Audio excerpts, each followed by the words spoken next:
My name is Maria Lucia Passador, and I'm an assistant professor at Bocconi University, focusing specifically on corporate law and financial markets. Focusing on security regulation most recently led me to analyze the intersection between AI and, in particular, financial regulation. Specifically, I tried to focus on the reason why the AI regulation is horizontal, while up to now all financial law regulation have been vertical, so have been considering the impact specifically for financial institutions of their own fields of competence.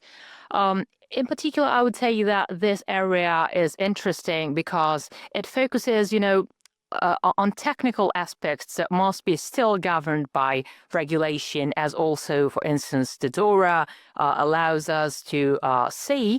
And in particular, I would say that this regulation is relevant because it also touches upon the architecture of European AI regulation. It reproduces a new authority in the environment, which is specifically the AI office that has to talk and dialogue with other European entities. In particular, today we talked about the difference between RegTech, so the AI for regulators, and SupTech, so the AI for supervision, and how high-risk AI systems, in particular, using the classification of the AI Act, like credit scoring, like insurance pricing, and AML tools, must meet the characteristics of the obligations within the AI Act for this purpose.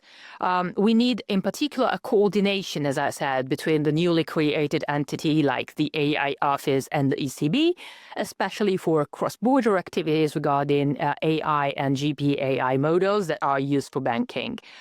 We also need a roadmap for joint supervision. And one of the topics we discussed the most is the topic related to the applicability of the Steinhoff decision that was held by the European Court of Justice back in 2017.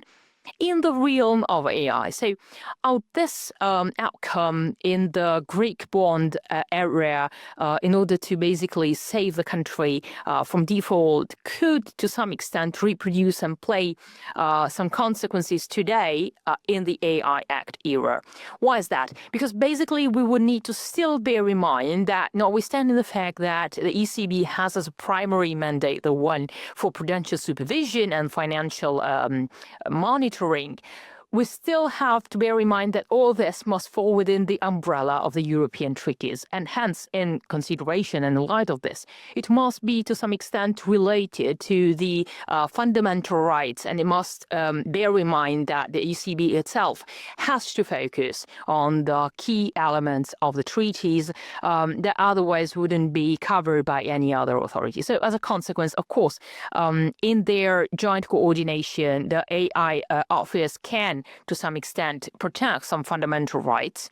And these fundamental rights are exactly the ones that already the ECB has in mind, but can deviate from if proportionally and if within its mandate, in case something else broader and more important must be considered.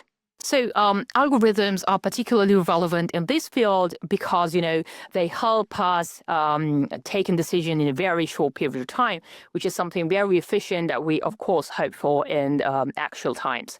What is particularly problematic, though, is that using AI is not an act of delegation, but it is an act of accountability, just a translated form of accountability if compared to the traditional decision-making.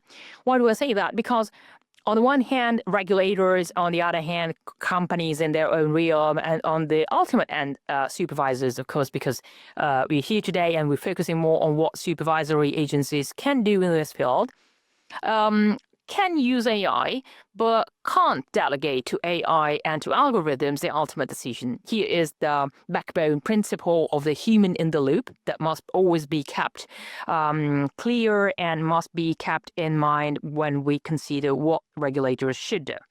What regulators should do right now is try to consider AI not as something different or a fancy add-on to their own activities, but it must be considered as a form of recalibration of their own prudential duties, capital requirements under the traditional directive, where we would just need to readjust and embrace and implement an algorithmic care that otherwise would have been forgotten if add to their own activity other very very end of a process. It must be just embedded in their traditional path. Yeah, I do think so.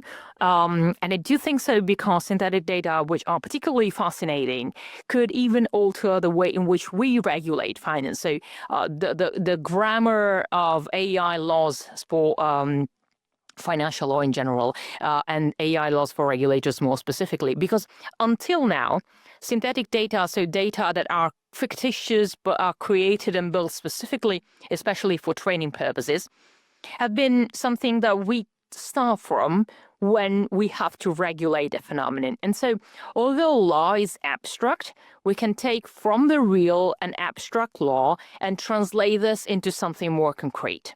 With synthetic data, what we aim at regulating is no longer real.